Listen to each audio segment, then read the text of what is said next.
Good morning students, आपका इस session में स्वागत है। और मैं समझता हूँ कि आप सभी स्वस्थ होंगे और पढ़ाई कर रहे होंगे। अब इस करंट इलेक्ट्रिसिटी का एक सेशन कंप्लीट कर लिया था हमने, आपने रिवाइज कर लिया होगा। ये नेक्स्ट सेशन, इस सेशन में हम बात करेंगे सबसे पहले सेल की। Cell is a device which convert chemical energy to electrical energy. Cell एक ऐसे ही डिवाइस है जो केमिकल एनर्जी को इलेक्ट्रिकल एनर्जी में कन्वर्ट करती है। Converts chemical energy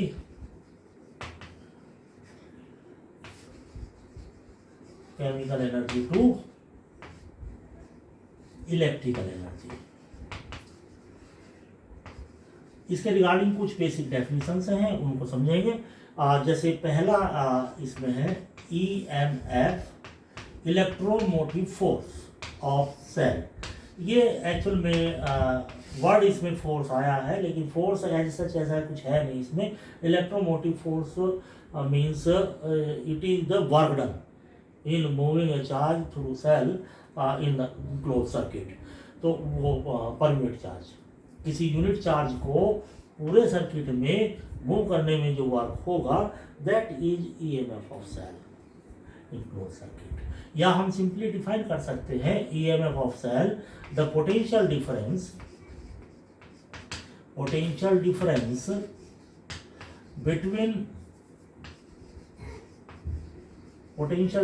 between terminals of cell when cell is in open circuit। Open circuit का मतलब हो जाता है कि no current is obtained from the cell, that is no current is drawn from the cell.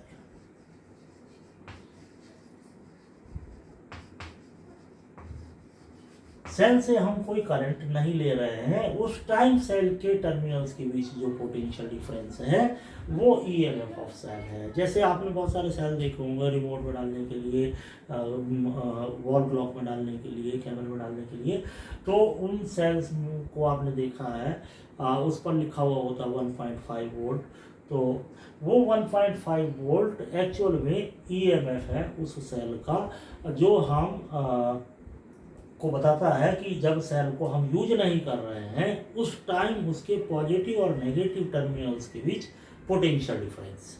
तो किसी भी cell का EMF यदि 1.5 वोल्ट है, इसका मतलब जब उस सेल को हम यूज नहीं कर रहे हैं, उस टाइम पॉजिटिव और नेगेटिव टर्मिनल के बीच potential difference, that is 1.5 volt. तो इसको हम डिनोट करते हैं कैपिटल E से, इसको हम डिनोट करते हैं। दूसरा टर्म इसमें है terminal potential difference. Terminal potential difference भी पोटेंशियल डिफरेंस ही है, नाम से क्लियर हो रहा है। Potential difference between the terminals when cell is in close circuit. जब हम सेल को सर्किट में यूज करते हैं, चाहे कैमरा में, वॉल क्लॉक में, कहीं भी हम उसको यूज करते हैं, तो उस टाइम जो पॉजिटिव और नेगेटिव टर्मिनल्स के बीच पोटेंशियल डिफरेंस होगा, that will be known as terminal potential difference. तो potential difference between terminals of cell, potential difference between terminals of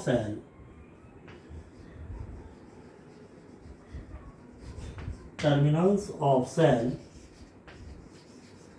when cell is in closed circuit। जब cell closed circuit में है, उस time उसके terminals के बीच जो potential difference है, that is terminal potential difference. और इसको हम लिखते हैं V से, टर्मिनल पोटेंशियल। तो EMF को हम E से लिखते हैं, टर्मिनल पोटेंशियल डिफरेंस को हम लिखते हैं V से।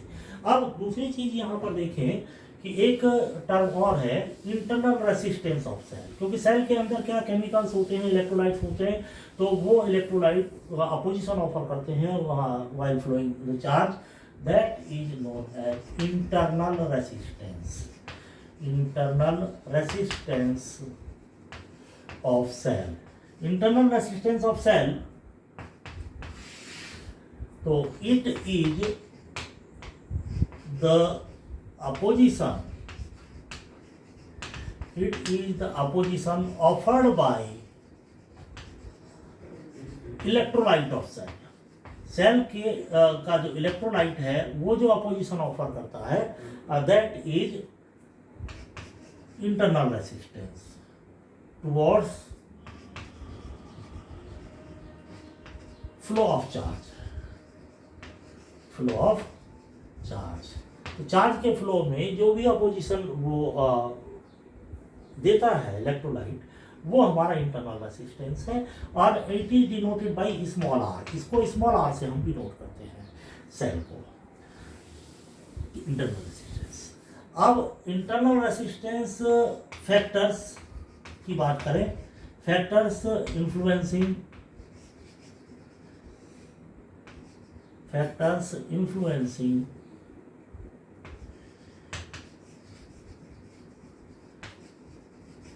Internal resistance.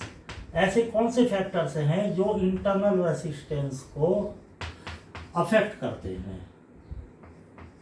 या उस इंटरनल रेसिस्टेंस। अब इसमें बहुत सारे फैक्टर्स हैं, जैसे हम बात करें concentration of electrolyte, concentration of electrolyte, electrolyte की कंसंट्रेशन ज़्यादा होगी तो इंटरनल रेसिस्टेंस ज़्यादा हो जाएगा।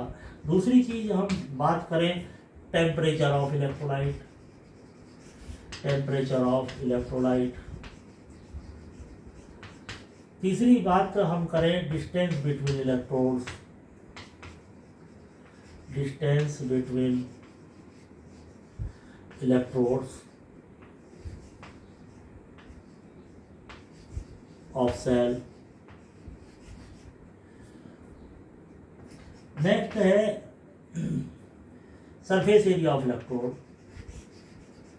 सरफेस एरिया ऑफ इलेक्ट्रोड,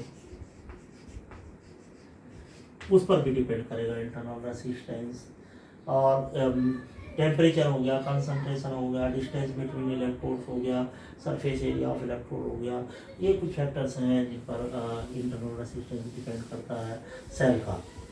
अब इनमें रिलेशन की हम बात करें, relation between EMF and terminal potential difference, relation between EMF and terminal potential difference, EMF and terminal potential difference।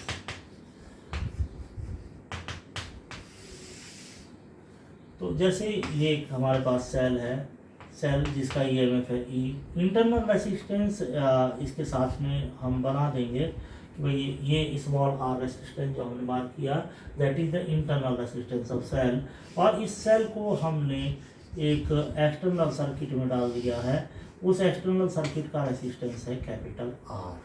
तो ये सेल जो करंट देगी वो करंट देगी आई। तो करंट की डायरेक्शन की हम बात करें तो करंट वही opposite to motion of electron और in the direction of motion of positive charge. तो पॉजिटिव से बाहर की तरफ ये सेल करंट देगा, ठीक है।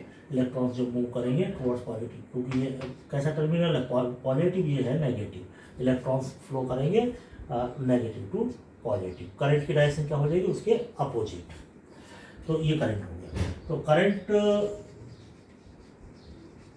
आई equal to E upon total resistance circuit का क्या हो जाता है, दोनों रेसिस्टेंस सीरीज में है, आर प्लस स्मॉल आर। यहाँ से हम लिखें तो E equal to I R plus I small r. This I are is terminal potential difference. तो E equal to V plus I R and this term small I are is known as potential drop, potential drop across internal resistance of cell, internal resistance of cell। तो cell के internal resistance के across इतना voltage drop हो जाता है। तो terminal potential difference हाँ, इस इक्वेशन से लिख सकते हैं। तो टर्मिनल वोल्टेज के लिए अब हम चाहे तो इसको ऐसे लिख सकते हैं, V equal to E minus I R. और यहाँ से हम देख रहे हैं कि जब ये सेल करंट देगा, इस सेल को क्लोज सर्किट में डालेंगे, तो उस टाइम जो पोटेंशियल डिफरेंस है between terminals of cell, that will be less than its EMF. क्योंकि अब वो करंट दे रहा है, इंटरनल रेसिस्टेंस भी जीरो नहीं है, इंटरनल रेसिस्टेंस सेल का कुछ ना कुछ होगा, इसलिए V जो होगा इससे कम होगा ईएमएफ से। V इक्वल टू ई कब हो सकता है? V इक्वल टू ई तभी हो सकता है जब या तो I जीरो हो, मीन्स कोई करंट ना ले रहे हो हम सेल से, या दूसरा V इक्वल टू ई तब हो सकता है जब स्मॉल r जीरो हो, इंटरनल रेसिस्टेंस सेल का जीरो हो। उस सिचुएशन में वोल्टेज, टर्मिनल वोल्टेज और ईएमएफ दोनों इक्वल होंगे। अच्छा, इसी को हम थोड़ा सा आगे लेके चलें।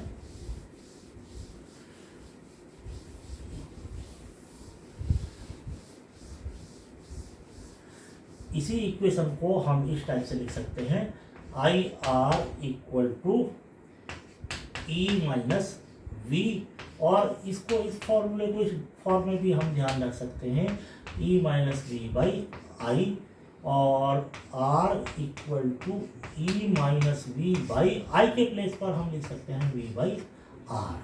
तो जब हम इसको सिंप्लीफाई करेंगे, आर ऊपर पहुंच जाएगा मल्टीप्लिकेशन में, E minus V by V into R, और ये हो जाएगा E by V minus one into capital are.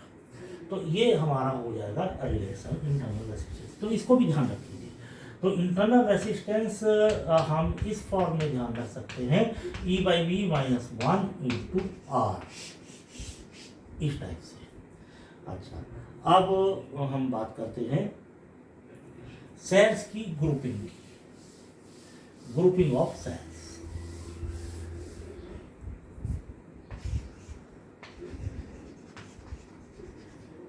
Grouping या combination of cells, combination of cells. तो कॉम्बिनेशन ऑफ सेल्स की हम बात करें तो इसमें पहला हमारा केस है सीरीज कॉम्बिनेशन का।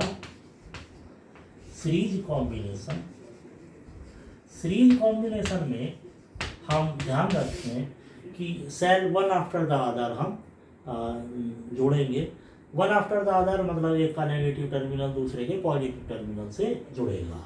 तो अब जैसे मान लीजिए आइडेंटिकल सेल्स लिए हमने, एन आइडेंटिकल सेल लिए, एक सेल का EMF E, internal resistance R, इसको दूसरे सेल के साथ जोड़ दिया, EMF E, internal resistance are.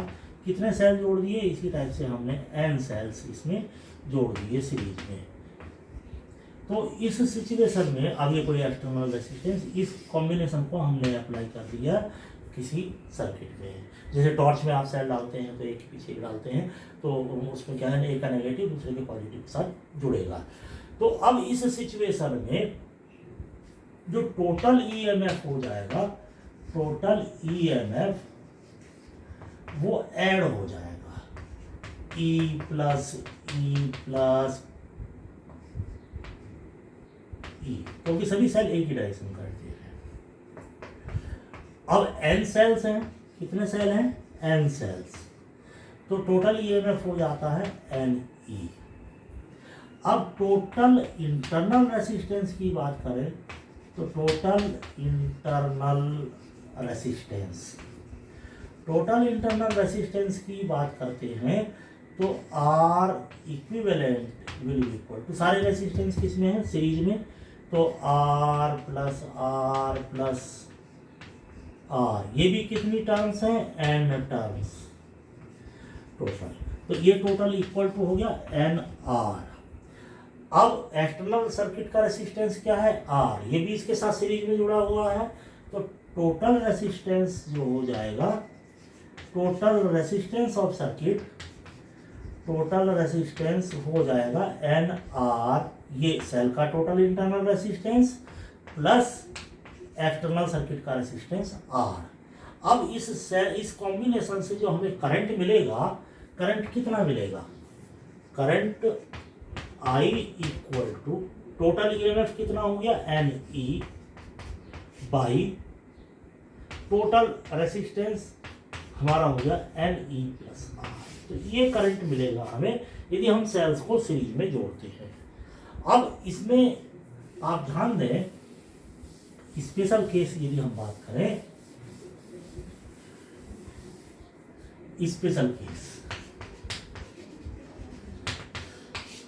First, if NR is very much less than capital R, यदि इंटरनल रेसिस्टेंस सेल्स का बहुत कम है with respect to the external resistance of the circuit, तो you may neglect this term NR।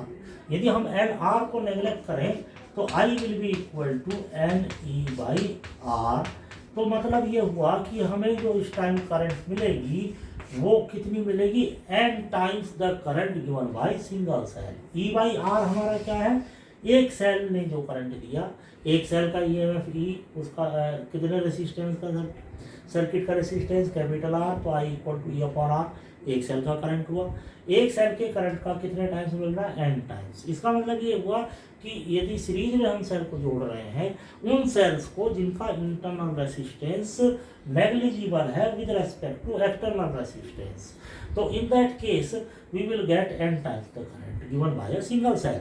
तो हमें N times current होता है।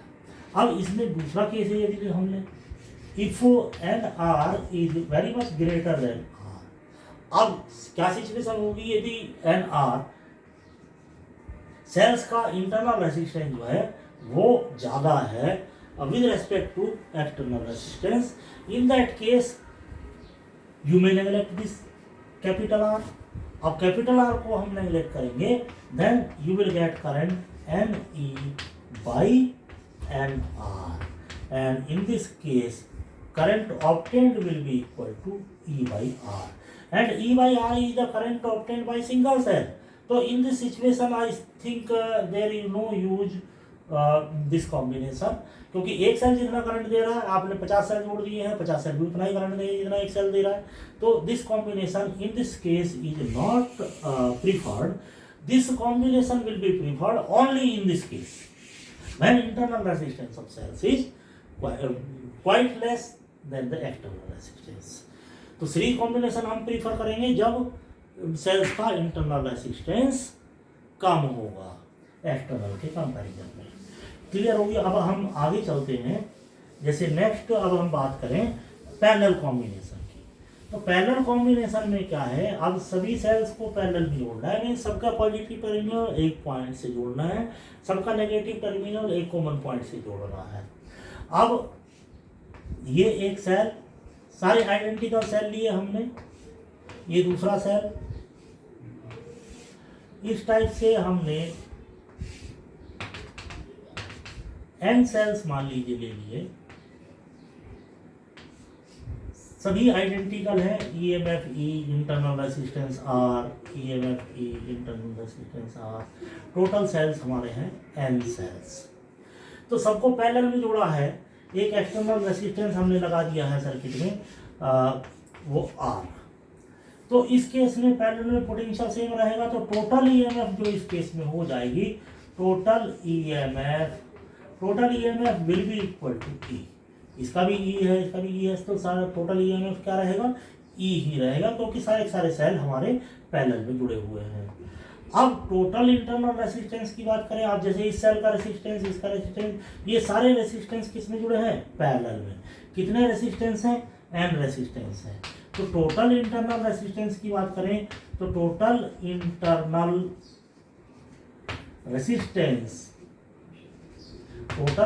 रेसिस्टेंस जो इस सिचुएशन में हो जाएगा, R equivalent will be equal to R by N। ये हम पहले डिस्कस कर चुके हैं कि n आइडेंटिकल रेसिस्टेंस को यदि हम पैरेलल में जोड़ते हैं तो effective resistance R by N हो जाएगा।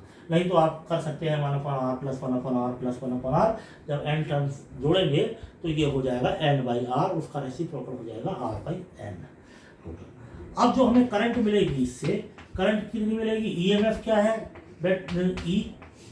अब इंटरनल टोटल रेसिस्टेंस वो हमारा R by N plus external वो सीरीज में जोड़ा इसके साथ प्लस R।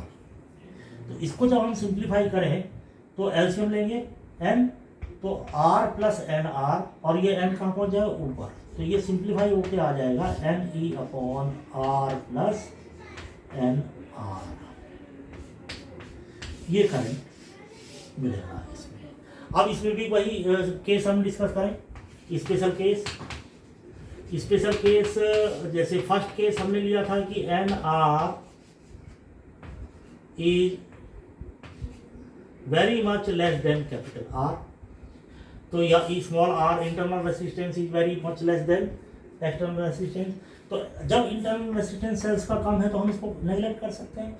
जब हम इस आर को नेगलेक्ट करेंगे तो I will be equal to N E upon N R, तो I will be equal to N E by N R और I equal to E by R.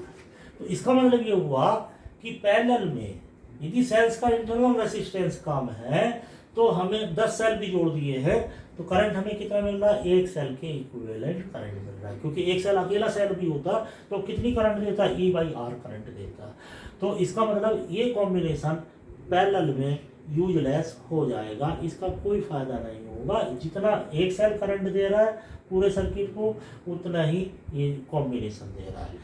तो अब इस सिचुएशन में जब इंटरनल रेजिस्टेंस कम था तो हम सीरीज कॉम्बिनेशन बेटर था, क्योंकि series combination N times current दे रहा था। तो जब इंटरनल रेजिस्टेंस सेल्स का कम होगा तो हम सीरीज कॉम्बिनेशन को प्रीफर करेंगे, पैरेलल को नहीं करेंगे, क्योंकि पैरेलल में वो एक सेल की इक्विवेलेंट ही करंट दे रहा। अब दूसरी सिचुएशन क्या थी कि if R is very much greater than capital R. अब यदि इंटरनल रेजिस्टेंस बहुत ज़्यादा है तो इंटरनल रेजिस्टेंस ज़्यादा है तो हम इसको नेगलेक्ट कर सकते हैं एक्सटर्नल रेजिस्टेंस को। तो I will be equal to क्या हो जाएगा, I will be equal to N E by small R. एक सेल करंट कितना दे रहा है, ई बाई आर, तो करंट अब हमें कितना मिल गया, एन टाइम्स। तो इस केस में ये कॉम्बिनेशन यूजफुल होगा, क्योंकि अब जितने ज़्यादा सेल जोड़ेंगे आप उतना ही ज़्यादा करंट हमें मिलेगा। तो ये कॉम्बिनेशन कब यूज करेंगे हम, जब इंटरनल रेजिस्टेंस सेल्स का ज़्यादा होगा। तो parallel combination will be preferred only when internal resistance of cells is large. Series combination will be preferred only when internal resistance of cells is small we compare to external resistance. अब एक इसमें third case और हम बात कर लेते हैं। Third case हमारा है mixed grouping, mixed combination. Mixed combination की हम बात करें, मिक्स्ड कॉम्बिनेशन में मतलब कुछ सेल सीरीज में होंगे, कुछ पैरेलल में होंगे, इस टाइप से। अब हम बात करें आइडेंटिकल सेल्स लिए हैं हमने। अब ये हमने इस टाइप से कॉम्बिनेशन लिया कि एन सेल्स जो है आइडेंटिकल थे, एन सेल्स ये हमने सीरीज में जोड़ दिए, एन सेल्स। एक ब्रांच में सीरीज में हमने एन आइडेंटिकल सेल्स जोड़ दिए और इस टाइप की हमने एन ब्रांच ले ली। इस टाइप की हमने कितनी रो बना दी, एम रोज। तो एक रो में एन सेल, कितनी रो हुई, एम रो हुई, एन सेल इसमें, फिर एन सेल इसमें, एन सेल इसमें, एन सेल। ठीक, तो एक तो मुझे ये बताओ आपकी टोटल सेल्स कितने हो गए, टोटल सेल्स, टोटल सेल एक लाइन में एन, कितनी लाइन, एम, तो टोटल सेल हमारे हो गए एम एन। अब टोटल ईएमएफ की बात करें, total EMF of one row, एक रो का टोटल ईएमएफ यदि हम देखें ई प्लस ई कितने हैं, एन, तो एन ई हो जाएगा। अब ये सारे रो किस में है, पैरेलल में, पैरेलल में है तो क्या रहेगा, टोटल ईएमएफ वो एन ई ही रहेगा। तो टोटल ईएमएफ हमारा रहेगा एन ई। अब यदि हमने इसको जोड़ दिया है एक्सटर्नल रेजिस्टेंस आर के साथ सर्किट में, ठीक। अब इंटरनल रेजिस्टेंस की बात कर लेते हैं। तो total internal resistance of one row, एक रो का total internal resistance R plus R कितने सेल्स हैं, एन सेल्स। तो ये हो गया एन आर। और ये बाकी सारी ब्रांच किस में है, ये एन आर, ये भी एन आर, ये भी एन आर, ये भी एन आर, कितने टर्म है, एम टर्म्स। तो टोटल इंटरनल रेसिस्टेंस जो हो जाएगा, total internal resistance, total internal resistance कैसे करेंगे, R equivalent equal to 1/nr plus 1/nr plus 1/nr plus 1/nr, कितने टाइम्स, m टाइम्स। तो m/nr और उसका रेसिप्रोकल क्या हो जाएगा, nr/m। तो nr/m ये टोटल रेसिस्टेंस, इंटरनल रेसिस्टेंस हो जाएगा। अब ये जो हमने एक्सटर्नल रेसिस्टेंस लगाया R, वो उसके साथ सीरीज में लगाया, तो total effective resistance nr/m plus capital R। तो अब हमें इस कॉम्बिनेशन से जो करंट मिलेगा उस करंट को देखें, तो कितना करंट मिलेगा। तो I will be equal to, I equal to total EMF हमारा था NE upon total internal resistance है हमारा nr/m प्लस R। अब इसका एलसीएम लेंगे, nr plus mr upon m कहाँ पहुंच जाएगा, ऊपर। तो I equal to simple mathematics है, आप अप्लाई कर लेंगे mne/nr प्लस mr। ठीक, ये करंट मिलेगा। अब इसमें एक चीज ध्यान रखेंगे,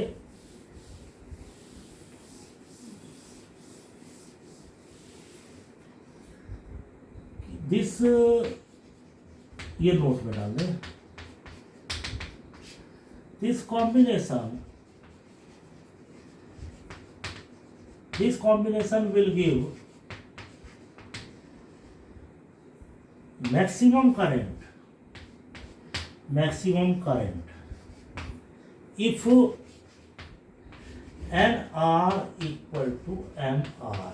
और इस चीज को याद रखने के लिए आप ऐसा ध्यान रखें कि r equal to nr/m means ये कॉम्बिनेशन मैक्सिमम करंट देगा कब, इफ एक्सटर्नल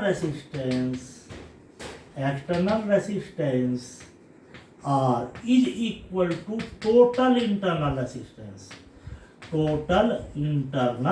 रेसिस्टेंस।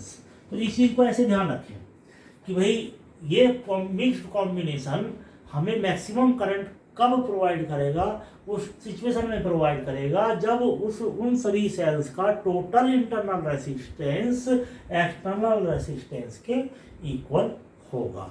ठीक है, तो एक बार इसको देख लेंगे। अच्छा, अब चलिए हम आगे चलते हैं।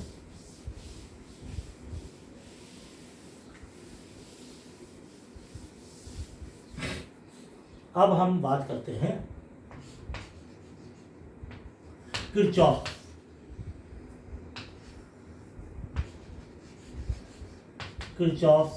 रूल। ये करंट पोटेंशियल डिफरेंस फाइंड करने के लिए हम कॉम्प्लिकेटेड सर्किट्स में अप्लाई करेंगे।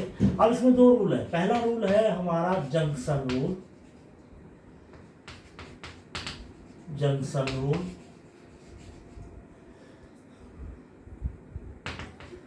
अब जंक्शन रूल क्या कहता है कि the algebraic sum of currents meeting at A junction. अब जंक्शन क्या हुआ, जंक्शन हमारा हुआ जैसे किसी पर्टिकुलर पॉइंट पर, आप जैसे इस पॉइंट की बात करूं मैं, पॉइंट O की, तो आप देख रहे हैं कि इस पॉइंट में यहाँ से करंट आ रहा है I1, यहाँ से करंट आ रहा है I2, यहाँ से करंट आ रहा है I3, लेकिन ये कुछ बाहर निकल रहा है I4, I5। तो जंक्शन रूल ये कहता है कि the algebraic sum of currents meeting at A junction is 0। The algebraic sum of currents meeting at a junction is 0। अब sigma I equal to 0। Algebraic sum का मतलब है विद साइन, जैसे एंटरिंग करंट पॉजिटिव लिया, leaving currents क्या हो जाएंगी, negative. तो एंटर करने वाली करंट है I1 I2 I3, तो ये हम प्लस साइन के साथ लिखें, I1 plus I2 plus I3। अब I4 बाहर निकल रहा है जंक्शन से, I5 बाहर निकल रहा है, इसको माइनस साइन के साथ लिखें, minus I4 minus I5 equal to 0। अच्छा, इस एक्सप्रेशन को हम ऐसे भी लिख सकते हैं कि I1 plus I2 plus I3 equal to I4 plus I5। तो ये क्या हो गई हमारी एंटरिंग करंट्स, ये हो गई हमारी एंटरिंग करंट्स, और ये हमारी क्या हो गई, लिविंग करंट्स। तो हम इसको इस तरह से भी ध्यान रख सकते हैं कि sum of entering currents, currents entering the junction is equal to sum of leaving currents, means current leaving from the junction. तो किसी एक पर्टिकुलर जंक्शन पर अंदर आने वाली करंट्स का सम बाहर जाने वाली करंट्स के सम के इक्वल होगा। This is the first rule, and the second rule is mesh rule और लूप रूल।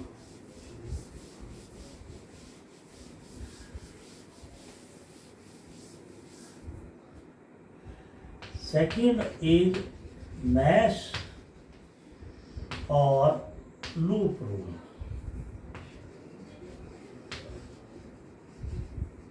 सेकंड हमारा है मैश और लूप रूल।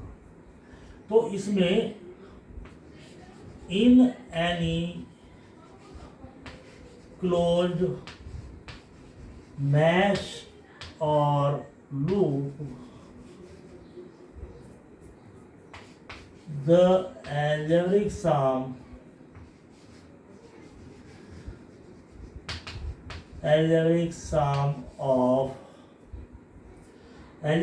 किसका, product of current and resistance, product of current and resistance I और R का product का algebraic sum is equal to algebraic sum of EMFs in that loop, means sigma IR equal to sigma E। मतलब ये कि या हम simply कह सकते हैं कि भाई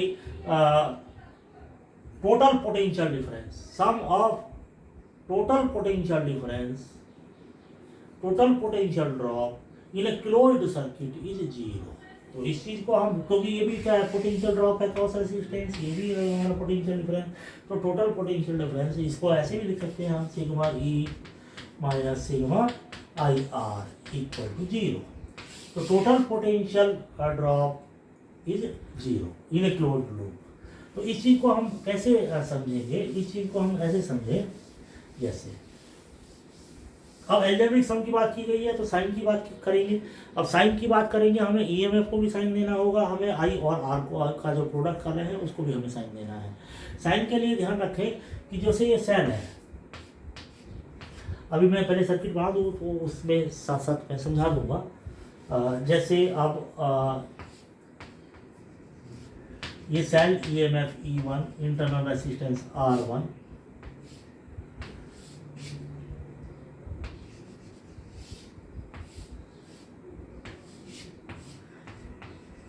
ये cell EMF E2, internal resistance R2, ये रेसिस्टेंस R। ठीक, अब मान लीजिए इस सेल ने करंट दिया I1, इस सेल ने करंट दिया I2। तो अब इस जंक्शन पर I2 करंट इधर से आया, I1 करंट इधर से आया, तो इधर जो करंट जाएगा वो हमारा क्या हो जाएगा, I1 प्लस I2, या सिंपली आप इसको नया वेरिएबल डाल सकते हैं I3। तो junction rule at the junction यदि आप लगाएंगे तो I3 will be equal to I1 plus I2, क्योंकि leaving current will be equal to the sum of entering currents at the junction. इसका मैं नाम लिख दूँ ए बी सी डी ई और एफ एबीसीडी लिया। तो एट जंक्शन बी हमने फर्स्ट रूल अप्लाई किया है। जंक्शन बी पर हमने फर्स्ट रूल अप्लाई किया, तो भाई एंटरिंग करंट का सम लीविंग करंट के सम के इक्वल है। अब हम सेकंड रूल अप्लाई करना चाह रहे हैं, तो सेकंड रूल अप्लाई करने के लिए हमें क्लोज्ड लूप लेना है। अब क्लोज्ड लूप जैसे इस सर्किट में हम देख रहे हैं 3 लूप बन जाएंगे, ए बी ई एफ एक loop, B C D E F दूसरा लूप और ए सी डी एफ एक तीसरा। तो 3 लूप बन जाएंगे। तो हम जितना मर्जी कंसिडर कर सकते हैं लूप, क्योंकि हमें अननोन वेरिएबल्स की वैल्यू फाइंड करनी होगी। अब आप जानते हैं कि यदि हमारे 2 अननोन वेरिएबल हैं तो उनको सॉल्व करने के लिए हमें एटलीस्ट 2 इक्वेशन चाहिए। तो आप 3 इक्वेशन बना लीजिए, तीसरी सेटिस्फाई करा लीजिए, ऐसा कर सकते हैं। लेकिन मिनिमम हमें जितने वेरिएबल्स होंगे उतनी इक्वेशन चाहिए। तो अब जैसे हमने ये पहले लूप की मैं बात कर रहा हूँ, पहले लूप की बात कर रहा हूँ ऐसे। अब मैंने ये डायरेक्शन मार्क कर दी, ये डायरेक्शन हमारे चलने की डायरेक्शन है कि इस लूप में। अब इसको वैसे ही लिखे हैं हमने कौन सा लूप लिया है, in closed loop A B E F. अब क्लोज लूप है तो जहां से शुरू करेंगे वापस वहीं पर खत्म करेंगे। ए से चले थे, बी गए, बी से ई गए, ई से एफ गए, एफ से वापस ए पर आएंगे तब ये क्लोज होगा। तो ए बी ई एफ ए, इस लूप की बात कर रहे हैं। अब जैसे हमने लिखा है ठीक वैसे ही हम चल रहे हैं। अब ध्यान देना यह है कि यदि हमारे चलने की डायरेक्शन में ही करंट की डायरेक्शन है तो आई आर प्लस साइन के साथ आएगा। दूसरी चीज आई आर का साइन क्लियर होगा, यदि अपोजिट है करंट की डायरेक्शन तो माइनस आएगा आई आर। तो आई आर को साइन हमें पता लग गया। अब ईएमएफ को साइन कैसे देंगे, यदि हम नेगेटिव से एंटर करके पॉजिटिव से बाहर निकलते हैं तो पॉजिटिव से बाहर निकलते हैं ईएमएफ का साइन पॉजिटिव आएगा। यदि नेगेटिव से बाहर निकलते हैं तो पूरे सर्किट में घूमते हुए तो माइनस साइन आएगा। अब जैसे इस लूप के लिए मैं लिखूं ए से बी, यदि हम गए तो ए से बी में तो कोई रेसिस्टेंस नहीं जुड़ा है, छोड़ दीजिए क्योंकि आई आर आएगा नहीं, क्योंकि आर तो 0 है इसमें। बी टू ई में रेसिस्टेंस है कैपिटल आर। बी टू ई में करंट कितना है, I1 प्लस I2 लिख दें, I3 लिख दें, कुछ भी लिख दें, ठीक है। लेकिन हम चल कैसे रहे हैं, बी टू ई, करंट भी हमने मार्क किया है बी टू ई। इसका मतलब आई आर जो आएगा ये पॉजिटिव आएगा, I3 आर किस साइन के साथ, प्लस साइन के साथ। अब चलिए तो यहाँ से ये करंट फिर डिवाइड हो जाएगा, I1 इधर जाएगा और I2 इधर जाएगा। तो ई जंक्शन पर, क्योंकि टोटल करंट ये था। अब E2F में कुछ नहीं है, E2F छोड़ दीजिए। अब हम चल रहे हैं F2A। F2A में करंट ऐसे चल रहा है, F2A इन रेसिस्टेंस है R1, तो ये भी प्लस साइन के साथ आएगा, I1 R1। दो ही रेसिस्टेंस थे, दोनों का प्रोडक्ट लिख दिया हमने, विद साइन हमने लिख दिया, क्योंकि जिस तरह से हम लूप में चल रहे हैं उसी डायरेक्शन में करंट है, इसलिए दोनों हमने प्लस साइन के साथ लिख दिए। अब एल्जेब्रिक सम ऑफ ईएमएफ की बात करें, इस लूप में आप देख रहे हैं केवल एक ही सेल लगा है, तो खाली उसी को साइन देना है, उसी का साइन देखना है। जब हम चल रहे हैं इस लूप में ऐसे, तो इस सेल के थ्रू हम कहाँ से निकल रहे हैं बाहर, पॉजिटिव टर्मिनल से, तो प्लस का E1 आएगा, इक्वेशन 1 बन जाएगी। क्लियर होगी बात। तो ये जिस डायरेक्शन में हम चल रहे हैं करंट भी उसी डायरेक्शन में है, तो आई आर प्लस साइन के साथ लिखें। यदि पॉजिटिव टर्मिनल से बाहर निकलते हैं तो पॉजिटिव लिखें ईएमएफ को, अदरवाइज नेगेटिव। चलिए अब जैसे दूसरा लूप ले लें, अब हम इसमें दूसरा लूप लें, और मैं 2 सेल को इंक्लूड करते हुए लूप ले रहा हूं, enclosed loop A C D F A. A से शुरू किया, ए पे खत्म किया हमने। अब ए से सी कोई रेसिस्टेंस नहीं है, कहानी खत्म हो गई।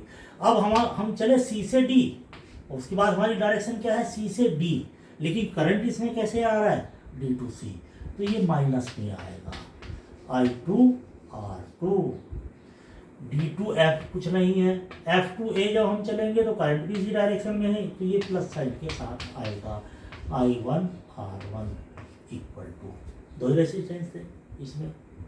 अब हम इस लूप की बात कर रहे हैं,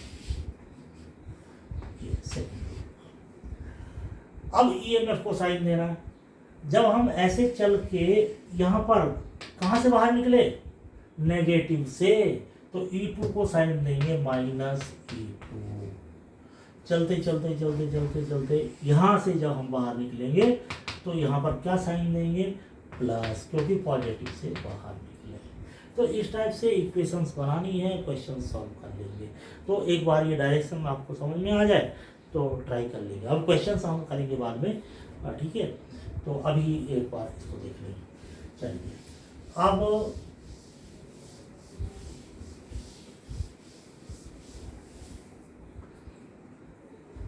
मैं बात करता हूँ व्हीटस्टोन ब्रिज।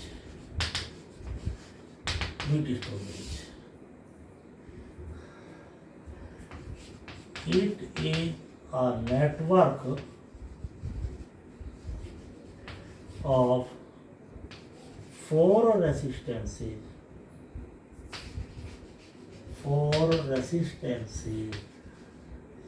connected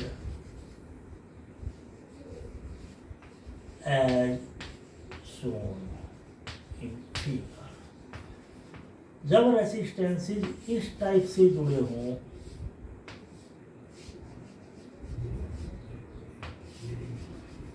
तो इस अरेंजमेंट को हम बोलते हैं Wheatstone bridge.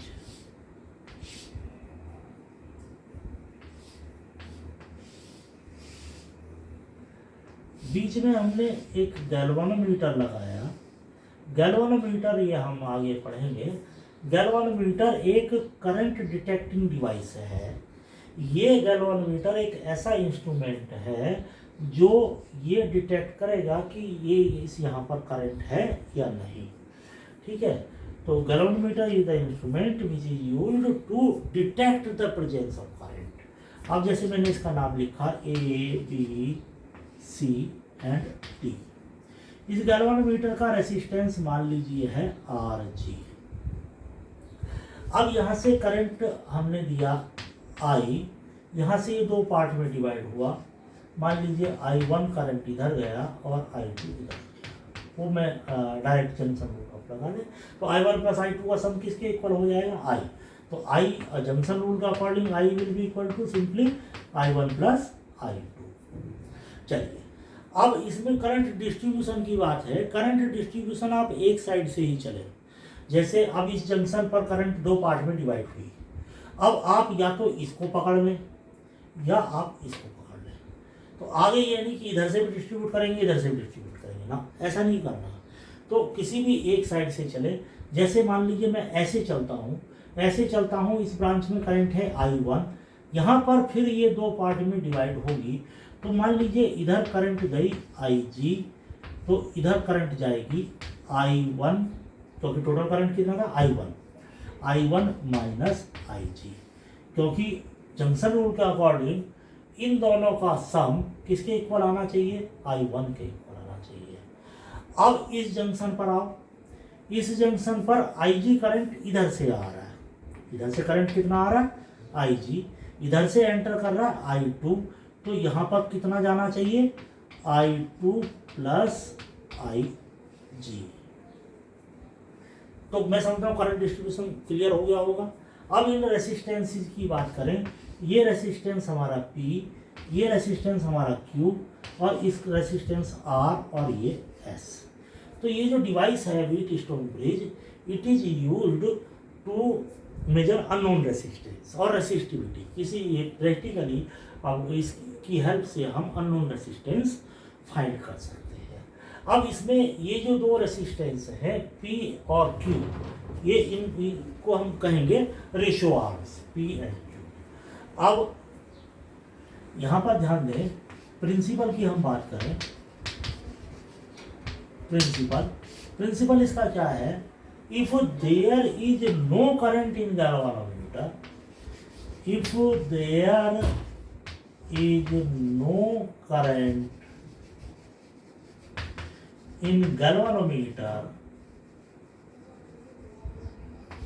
there is no current in galvanometer, that is current नहीं है, इसका मतलब VB इक्वल टू VD, दोनों पॉइंट सेम पोटेंशियल पर है, then bridge is said to be balanced। तो हम कहेंगे कि ब्रिज बैलेंस है।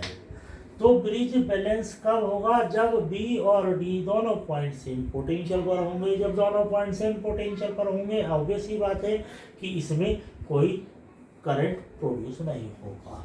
इन बैलेंस्ड ब्रिज में क्या होगा, इंपॉर्टेंट चीज ये है कि इन आर्म्स का रेसिस्टेंस का ratio P upon Q will be equal to R upon S। ये तो जब ब्रिज बैलेंस होगा तो इन दोनों रेसिस्टेंस का रेशो इन दोनों रेसिस्टेंस के रेशो के इक्वल होगा। इसका उल्टा भी आप समझ सकते हैं कि यदि इन दोनों रेसिस्टेंस का रेशो इक्वल है तो इसका मतलब B और D पॉइंट सेम पोटेंशियल पर है, यहाँ कोई करंट नहीं है। गैल्वेनोमीटर लगा हो या ना लगा हो कोई फर्क नहीं पड़ेगा। क्लियर होगी बात। चलिए अब हम इसको करते हैं कंडीशन को ड्राइव। तो बैलेंस ब्रिज की कंडीशन क्या हुई कि P upon Q equal to R upon S। तो ये कंडीशन को कैसे ड्राइव करेंगे आप, तो इस कंडीशन को ड्राइव करने के लिए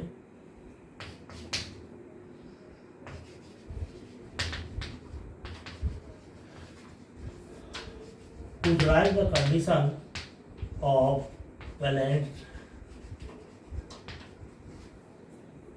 VT storage,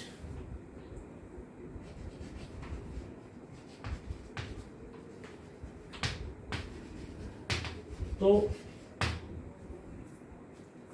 हमने ये लूप लिया और ऐसे चल रहे हैं। लूप कौन सा हुआ, इनक्लोज्ड लूप ABDA, अब bridge is balanced, as bridge is balanced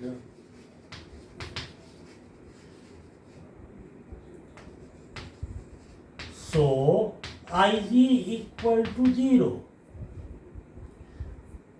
तो IG क्या हो जाएगी 0। चलिए अब हम कैसे चल रहे हैं, A टू बी हम चल रहे हैं, करंट की डायरेक्शन भी वही है, तो पॉजिटिव आएगा। करंट कितना है I1, रेसिस्टेंस कितना है P, तो I1P प्लस साइन के साथ। B से D जब हम जाएंगे तो करंट क्या हो गया 0, तो प्रोडक्ट क्या हो जाएगा 0। अब D2 जब A आप जाएंगे, करंट इस डायरेक्शन में है, अपोजिट हो गया, तो ये क्या आएगा minus I2 into resistance is R, I2R equal to algebraic sum of EMF।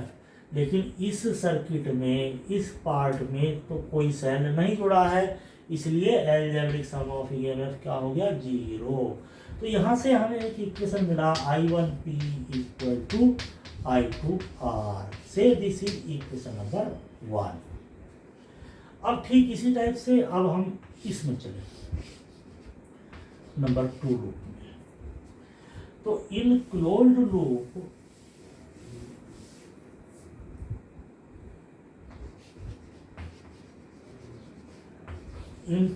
Loop B C D B।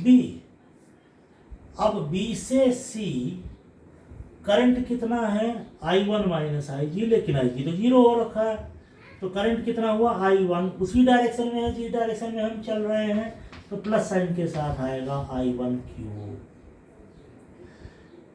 इसमें लिखें, इसमें क्या हो जाएगा, करंट इस डायरेक्शन में चल हम C2D रहे हैं, ये आएगा माइनस में I2, IG को मैंने जीरो कर दिया है, लिखने की जरूरत नहीं है, I2 प्लस IG है तो IG जीरो हो जाएगा, तो क्या बचा I2, रेसिस्टेंस है S, और इस ब्रांच में अगेन करंट क्या है जीरो, इक्वल टू, कोई सेल नहीं लगा है इसलिए EMF का सम भी है जीरो, तो I1 cube equal to I2S, ये इक्वेशन नंबर हमारा हो जाता है 2। अब यदि इन दोनों इक्वेशन को डिवाइड कर दें हम, तो 1 डिवाइडेड बाई 2, 1 डिवाइडेड बाई 2 करेंगे तो I1 से I1 कैंसिल हो जाएगा, and you will get the ratio P upon Q equal to, यहाँ I2 से I2 कैंसिल हो जाएगा R/S। तो इस टाइप से आप ये कंडीशन ड्राइव कर सकते हैं व्हीटस्टोन ब्रिज की। तो व्हीटस्टोन ब्रिज प्रिंसिपल क्या हुआ कि यदि ब्रिज बैलेंस है, इसके गैल्वेनोमीटर में कोई करंट नहीं है, in that case the ratio of the two resistances will be equal to the ratio of the two resistances. चलिए, अब इसका एक प्रैक्टिकल एप्लीकेशन है हमारा metre bridge.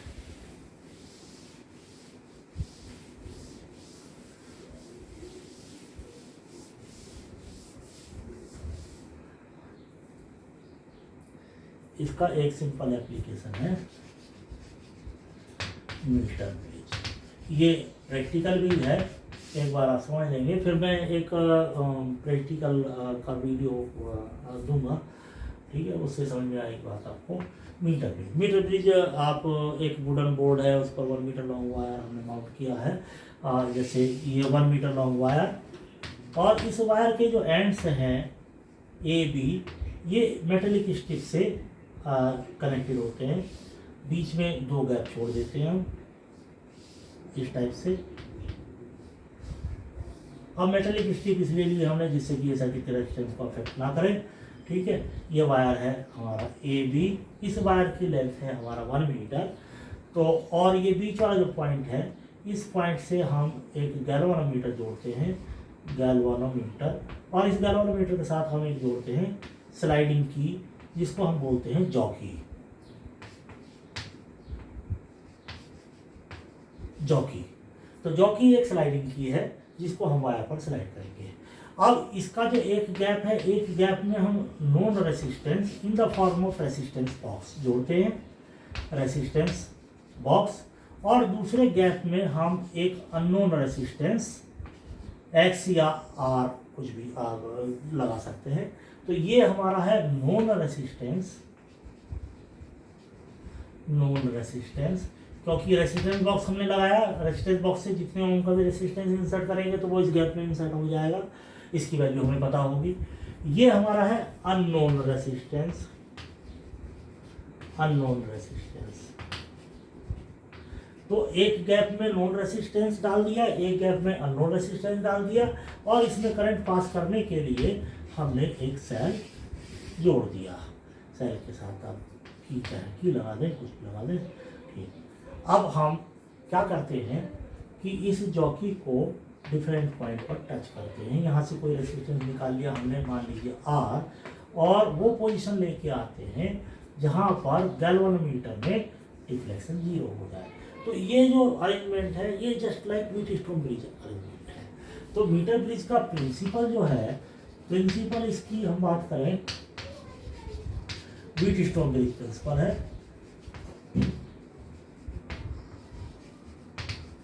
Wheatstone bridge principal है। अब जैसे आप जानते हैं कि R इक्वल टू क्या होता है, R इक्वल टू होता है rho L by A, R equal to rho L by A.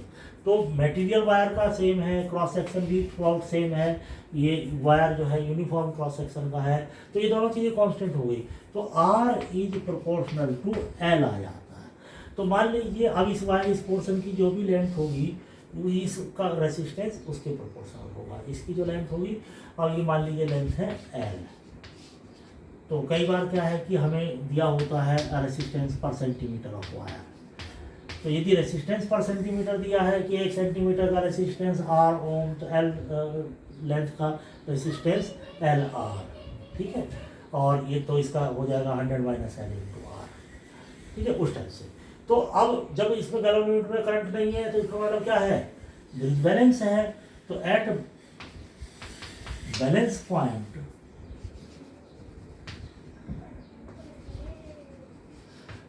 Point when current in galvanometer is zero, current in galvanometer is zero, current in galvanometer is zero, तो उस case में इन दोनों का ratio R by S will be equal to ratio of resistance of this part and resistance of this part। तो मैं इसको इस type से लिख रहा हूँ RL by R 100 minus L। यहाँ पर समझें कि where small r is resistance per unit length of wire, resistance per unit length of wire. तो वायर का पर सेंटीमीटर जो रेसिस्टेंस है वो यदि R है तो L लेंथ का रेसिस्टेंस कितना हो जाएगा RL। ये कितनी लेंथ है 100 माइनस L, 100 माइनस L का रेसिस्टेंस कितना हो जाएगा इंटू R। तो R ये R upon S equal to हो जाएगा L बाई 100 माइनस L, और इम्प्लाइज दैट यहाँ से S हम लिखें unknown resistance S will be equal to 100 minus L by L into R। R known resistance है, हमने जो रेसिस्टेंस बॉक्स से निकाला, और L बैलेंस लेंथ है जहाँ पर गैल्वेनोमीटर में करंट जीरो हुआ, उससे हम अननोन रेसिस्टेंस फाइंड कर सकते हैं। अननोन रेसिस्टेंस फाइंड करके रेसिस्टिविटी भी हम निकाल सकते हैं। Resistivity rho equal to RA by L, RA by L। अब इस वायर का हमें एरिया ऑफ क्रॉस सेक्शन निकालना है पाई R स्क्वायर से, इसकी रेडियस हम स्क्रू गॉज की हेल्प से मेजर कर लेंगे, इसकी लेंथ मेजर कर लेंगे हम स्केल से। तो रेसिस्टिविटी भी हम फाइंड कर सकते हैं इसकी। इस इंस्ट्रूमेंट से हम इसके एक्चुअल प्रैक्टिकल्स है। एक तो वही है कि अननोन रेसिस्टिविटी फाइंड करना, एक सीरीज और पैरेलल कॉम्बिनेशन हम वेरीफाई करते हैं इसमें। तो दो रेसिस्टेंस लेंगे, उनको सीरीज में जोड़ देंगे, यहाँ गैप में लगा देंगे, तो हम देखेंगे एक R1 R2 ये डायरेक्ट सम के इक्वल आ रहा है कि यहाँ आ रहा है, वो वेरीफाई हो रहा है कि नहीं हो रहा है, दोनों को पैरेलल जोड़ के इस गैप में लगा देंगे। तो इस टाइप से प्रैक्टिकल्स करेंगे। प्रैक्टिकल्स की बात हम कर लेंगे बाद में। चलिए अब जो इसमें एक इम्पॉर्टेंट टॉपिक है हमारा, बहुत इम्पॉर्टेंट टॉपिक है, वो इम्पॉर्टेंट टॉपिक है हमारा पोटेंशियोमीटर। बेटा ध्यान से समझेंगे इसको। पोटेंशियोमीटर, पोटेंशियोमीटर जैसे नाम से क्लियर हो रहा, पोटेंशियोमीटर पोटेंशियल मेजरमेंट इंस्ट्रूमेंट। तो is an instrument used to measure potential difference। अब पोटेंशियल डिफरेंस हम मेजर करते हैं वोल्ट मीटर से, लेकिन क्या है कि अब वोल्ट मीटर का अपना रेजिस्टेंस होता है। पोटेंशियल मेजर करने के लिए वो सर्किट से करंट ड्रॉ कर लेता है। अब करंट ड्रॉ कर लेता है तो जो मेजरमेंट है वो एक्यूरेट नहीं हो पाती। अब उसका रेजिस्टेंस वोल्ट मीटर का, आइडियल वोल्ट मीटर का रेजिस्टेंस कितना होना चाहिए, इनफाइनाइट होना चाहिए। हमने 10th क्लास में पढ़ा कि भाई वोल्ट मीटर का जो रेजिस्टेंस है, आइडियल वोल्ट मीटर, उसका रेजिस्टेंस इनफाइनाइट रेजिस्टेंस होगा तो वो कोई करंट नहीं लेगा। तो करंट नहीं लेगा, उसकी मेजरमेंट एक्यूरेट होगी, लेकिन ऐसा होता नहीं है। तो इसलिए ये पोटेंशियोमीटर एक बेस्ट इंस्ट्रूमेंट है। पोटेंशियोमीटर का जो रेजिस्टेंस है वो इनफाइनाइट, तो किस सेंस में इनफाइनाइट है, क्योंकि while measuring the potential difference it does not take any current from the circuit। तो ये इसका कंसेप्ट है। अब इसका जो प्रिंसिपल की यदि हम बात करें तो प्रिंसिपल सिंपली आप समझें तो प्रिंसिपल इसका सिंपल ओम्स लॉ से हम समझ सकते हैं। क्या कि V equal to I R V equal to I, R के प्लेस पर रो एल अपॉन ए हम लिखें तो V equal to I rho by A into L. अब यदि करंट कांस्टेंट है, वायर का क्रॉस सेक्शन एरिया कांस्टेंट है, तो ये टर्म कांस्टेंट हो जाएगी। जब ये टर्म कांस्टेंट हो जाएगी तो V directly proportional to L हो जाएगा। तो if constant current is passed through a wire of uniform cross section,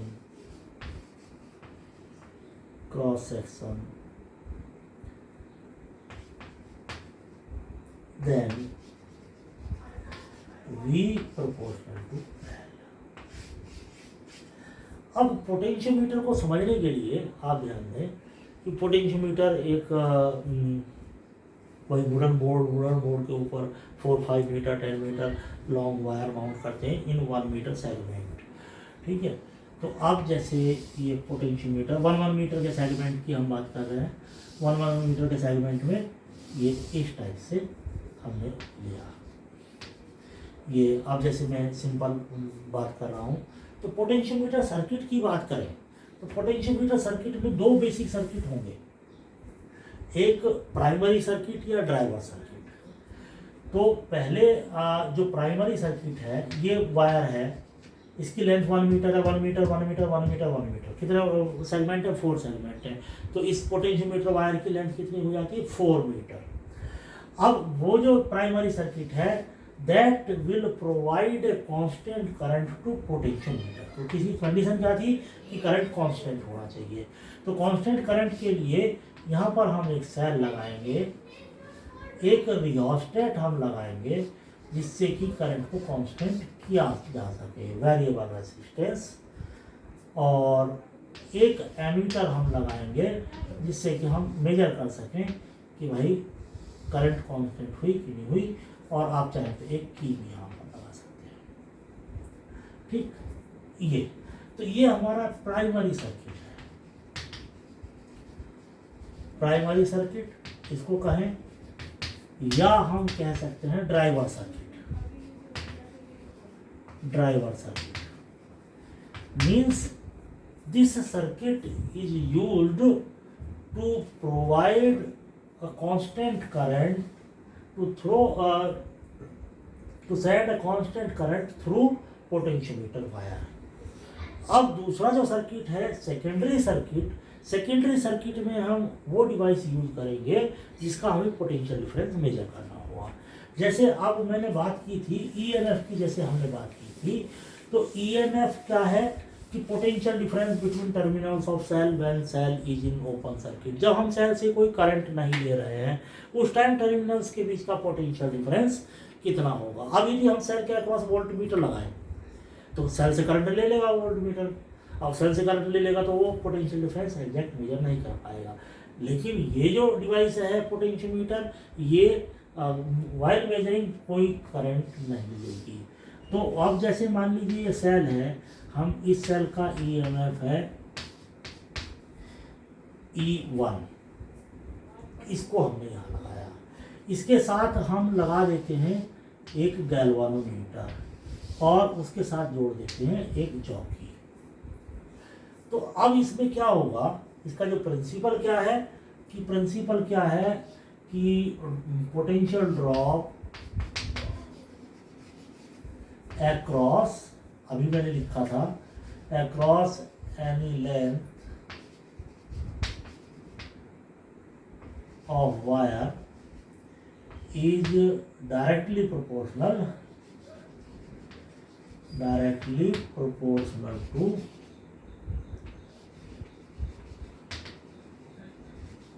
to length of that portion,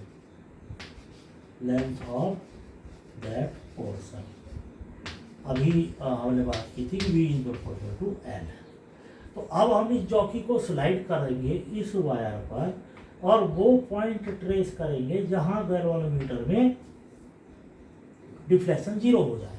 जैसे मान लीजिए यहाँ पर आके इस पॉइंट पर गैल्वेनोमीटर में डिफ्लेक्शन जीरो हो जाता है, तो इसका मतलब ये हुआ कि इस लेंथ के अक्रॉस जो पोटेंशियल ड्रॉप हुआ, that potential drop is just equal to the EMF of this cell. तो E1 proportional to L, E1 equal to KL, ये चीज इस टाइप से हम पोटेंशियल मेजर करेंगे। अब यहाँ पर एक टर्म मैं बात करूँ आपसे, पोटेंशियल ग्रेडियंट, उस चीज को भी समझेंगे आप। पोटेंशियल ग्रेडियंट हमारा क्या है, जैसे मैंने बताया V equal to KL, this K is called potential gradient. तो K हमारा ये पोटेंशियल ग्रेडियंट है, पोटेंशियल ग्रेडियंट। यहाँ पर ध्यान देने वाली बात यह है कि V potential drop, L length. तो जब हम यहाँ से बात करेंगे, potential gradient will be governed by primary circuit, governed by primary circuit. Potential gradient का सेकेंडरी सर्किट से कोई लेना देना नहीं है। पोटेंशियल ग्रेडियंट सर्किट की, प्राइमरी सर्किट की कैरेक्टरिस्टिक है। प्राइमरी सर्किट में ही चेंज करने से पोटेंशियल ग्रेडियंट चेंज होगी। आपको ये भी ध्यान होगा कि जो K आया था, K किस की जगह आया था, आई रो बाई A। तो पोटेंशियल ग्रेडियंट दोनों फॉर्म में आप ध्यान रखें, क्योंकि न्यूमेरिकल्स में आपको जरूरत पड़ेगी इसकी। कैसे जरूरत पड़ेगी कि पोटेंशियल ग्रेडियंट जब आप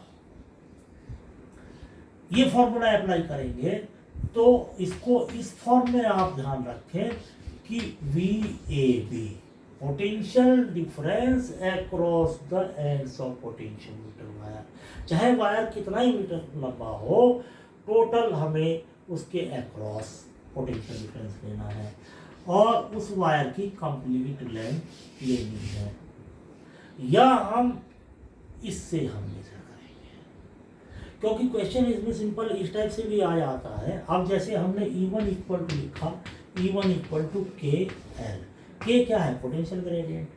अब जैसे क्वेश्चन ये आ जाता है कि मान लीजिए प्राइमरी सर्किट में हम करंट, ये जो वेरिएबल रेसिस्टेंस है, इसकी वैल्यू को डिक्रीज करते हैं।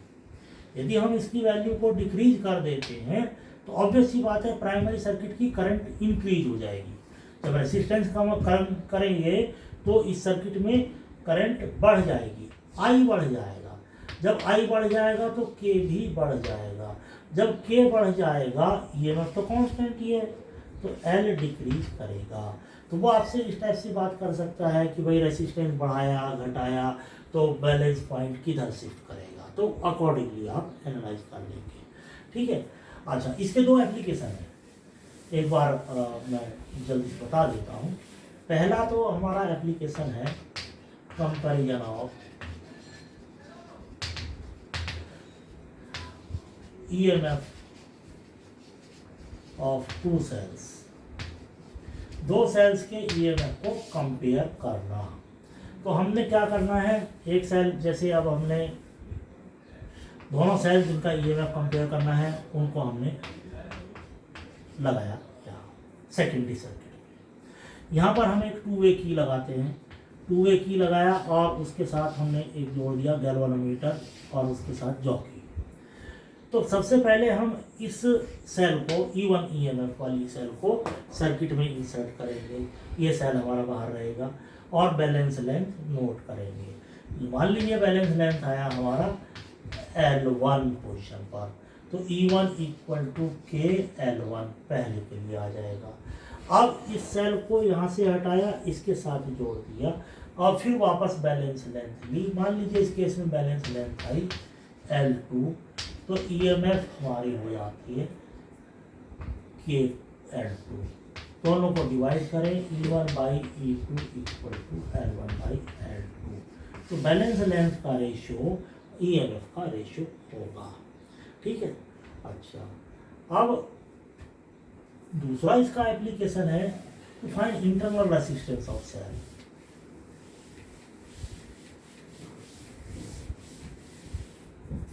ड्राइवर सर्किट में पोटेंशियोमीटर के कोई चेंज नहीं करना है। जो भी चेंज होगा अब जैसे कंपैरिजन ऑफ ईएमएफ का था, सेकेंडरी सर्किट में चेंज किया हमने, ठीक है। अब इंटरनल रेसिस्टेंस निकाल रहे हैं सेल का, तो भी हम किस में चेंज करेंगे? सेकेंडरी सर्किट में। ड्राइवर सर्किट हमारा। तो दूसरा हमारा जो केस है, to find internal resistance of cell.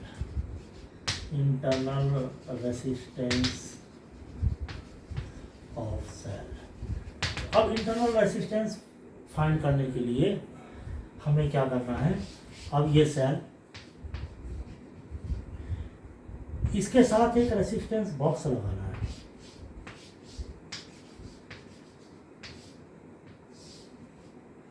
और यहां पर एक लगाना है की, और यहां से जोड़ देना है हमें गैल्वेनोमीटर और चौकी। ये सेल का ईएमएफ है। अभी मैंने थोड़ी देर पहले बात की थी कि R equal to E by V minus 1 into R. तो यही फॉर्मूला हम यूज करेंगे इसमें। फर्स्ट ऑफ ऑल हमें इस सेल का, जिस सेल का हमें इंटरनल रेसिस्टेंस फाइंड करना है, उस सेल का ईएमएफ मेजर करेंगे। तो ईएमएफ मेजर करने के लिए हम इस की को तो क्लोज करके रखेंगे सर्किट में करंट फ्लो करने के लिए। ये जो की है, इसका मैं नाम दे दूँ K1, इसका नाम दे दूँ K2। तो K2 को ओपन रखेंगे। K2 is capped open. तो K2 को हमने ओपन रखा, रेसिस्टेंस बॉक्स बाहर है, खाली सर्किट में क्या है? सेल। ये बैलेंस लेंथ नोट करेंगे। बैलेंस लेंथ जब गैल्वेनोमीटर में डिफ्लेक्शन 0 हो जाएगा, say that length is L1। तो E प्रोपोर्शनल टू L1 आ जाएगा, means E equal to K L1 हो जाएगा। पहला केस। दूसरे में अब हम इस K2 को क्लोज करेंगे। Now K2 is kept